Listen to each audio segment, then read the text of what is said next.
primeiro lugar, a hiperatividade ou transtorno de déficit de atenção atinge 1 a 2% da população. 1 a 2%. Tem que ter fundo genético.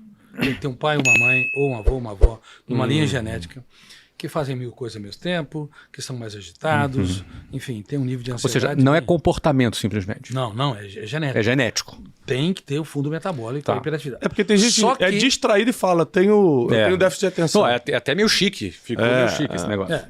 Só que eu descobri uma síndrome e já tinha apontado ela, escrito ela em 2004. Pensamento a acelerado. Síndrome do PA. pensamento acelerado e Opa, já lembro. prenunciava que no futuro, se houvesse uma multiplicação excessiva do conhecimento, das informações e dos estímulos, isso poderia saturar a MUC, memória de uso contínuo, que representa no máximo 2% da memória humana, e levar a uma hiperconstrução de pensamentos e, consequentemente, perder o foco, perder a concentração e simular sintomas da hiperatividade sem ter a base metabólico-genética e médicos do mundo todo dando diagnóstico errado e prescrevendo drogas da obediência.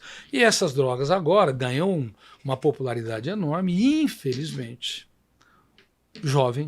adultos jovens estão tomando porque desacelera um pouco o pensamento, dá um pouco mais de foco, só que cobra uma fatura alta. Pode dar dependência nos níveis da cocaína se não se administrar adequadamente por tempo determinado e por médicos que têm incompetência. E na para área. criança? Aquela criança que foi diagnosticada de forma equivocada, talvez pela falta de paciência da escola ou pela falta de dedicação dos pais e que preferem botá-la aprisionadas dentro delas mesmas por uma droga. Qual é o impacto na Dói criança? no meu coração. Dói demais, né? Demais, porque é uma denúncia em mais de 70 países que eu sou publicado. Sim. E o problema não é só brasileiro. Os diagnósticos errados estão sendo, sabe, aos milhares, aos milhões na Europa, na Ásia, em todo lugar, nos Estados Unidos. E tem uma técnica de ouro que os pais devem levar em alta consideração. Até os casais em alta consideração na relação interpessoal, porque muitos casais começam o seu relacionamento no céu do romance e terminam no inferno dos atritos, entendeu? Bom, chama técnica da teatralização da emoção. Como nós multiplicamos assustadoramente o número de informações? No passado, séculos passados, a cada 200 anos, dobrava o número de informação.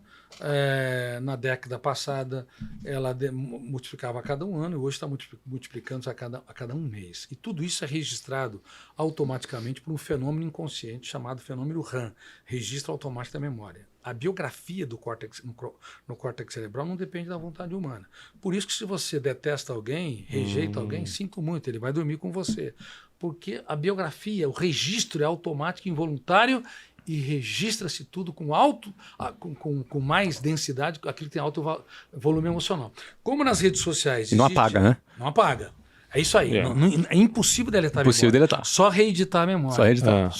Ou construir janelas paralelas que nem outra linha. Eu lembro que o senhor ensinava muito isso, que as emoções fortes, né, a alta intensidade da emoção, registra com duplo P.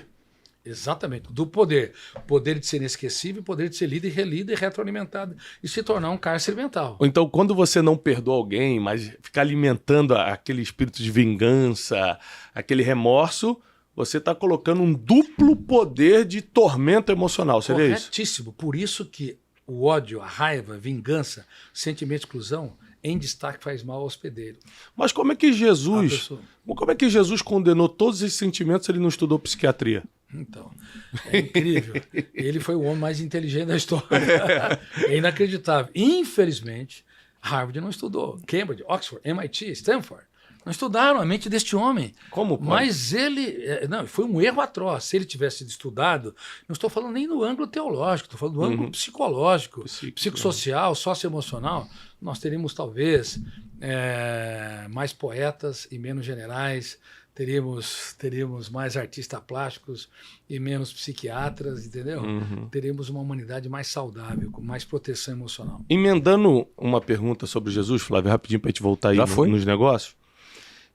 Se o surto da nossa geração é a ansiedade, inclusive eu reli várias vezes seu livro Ansiedade, o Mal do Século, por que Jesus falou porque a gente não deve andar ansioso há 2000 anos atrás?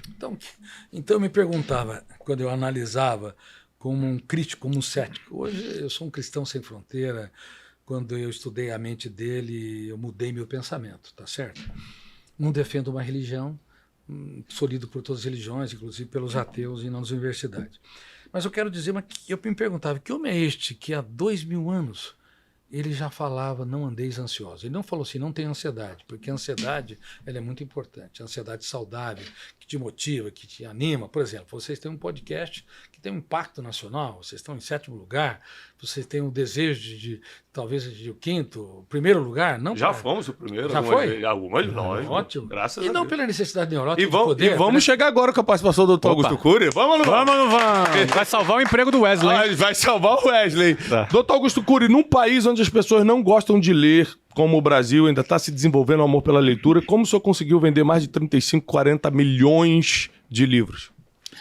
Número 1, porque apesar de todos os meus erros, sou apaixonado pela humanidade. Número 2, contribuir com o ser humano para que ele possa romper os cárceres mentais, para ter uma mente livre, também me toca profundamente. Número 3, porque eu sou crítico ao culto à celebridade, porque cada ser humano, como eu disse, é único e irrepetível, ninguém é maior nem melhor do que ninguém.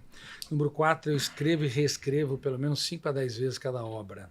Eu procuro ser um artesão das palavras, assim como eu te falei para você, com paciência, escrever. Claro que às vezes eu cheguei a escrever 3 livros por ano, mas mesmo assim, eu escrevia de maneira tão detalhada e reescrevia tantas vezes que quando os meus editores mudavam um verbo, eu falava, esse verbo não é meu. Eles ficavam impressionados. Como é que você sabe? Porque eu escrevi tantas vezes. E também, porque escrevo sobre as habilidades socioemocionais e as ferramentas de gestão de emoção, que são diferentes da inteligência emocional.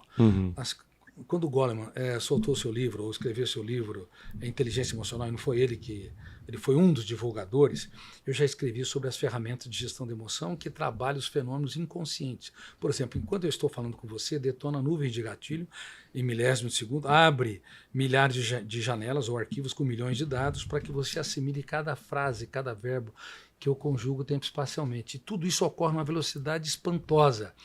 E gestão da emoção lida com os fenômenos que estão nos bastidores da mente humana. Então, o primeiro ato do teatro mental não é consciente. Se alguém te ofende, rejeita ou te critica, detona o gatilho, abre a janela killer, a âncora, fecha o circuito, terceiro fenômeno, e você reage pela síndrome predador-presa. Se eu te ofendi, eu me torno teu predador e você é a presa. Por isso que a primeira resposta, num foco de tensão, não é dar resposta. A primeira resposta é o silêncio proativo. Falando sobre o mestre dos mestres. Você lembra quando alguém perguntou para ele, essa mulher foi pega em flagrante adultério, qual o teu veredito? Que resposta ele deu? Aquele que não tem pecado. Atire a primeira pedra. Atire a primeira Mas pedra. a primeira resposta, essa foi a segunda resposta. A primeira foi o silêncio. A primeira foi o silêncio. Ele escrevia na areia, ele não submeteu a nada e ninguém. A paz dele valia ouro, o resto é lixo.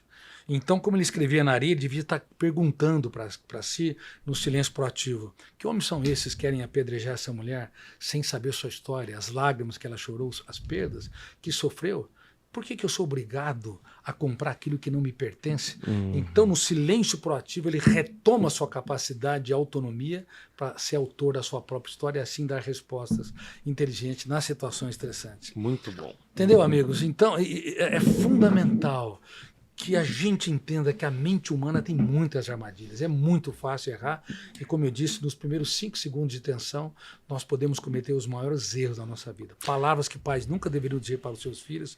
Você só me decepciona. Professor, você não vai virar nada na vida. Ou casais, eu não sei porque estou com você até hoje. Isso não volta mais, porque é registrado de maneira privilegiada e vai formando cárceres mentais. E se nós não aprendermos a elogiarmos mais e criticarmos menos, se não aprendermos a reciclar nossas ideias e atitudes grotescas, anacrônicas e perturbadoras, nós acabamos sendo os carrascos, não apenas de nós, mas do nosso romance, da relação, ou na relação das pessoas que nós amamos. Só para vocês terem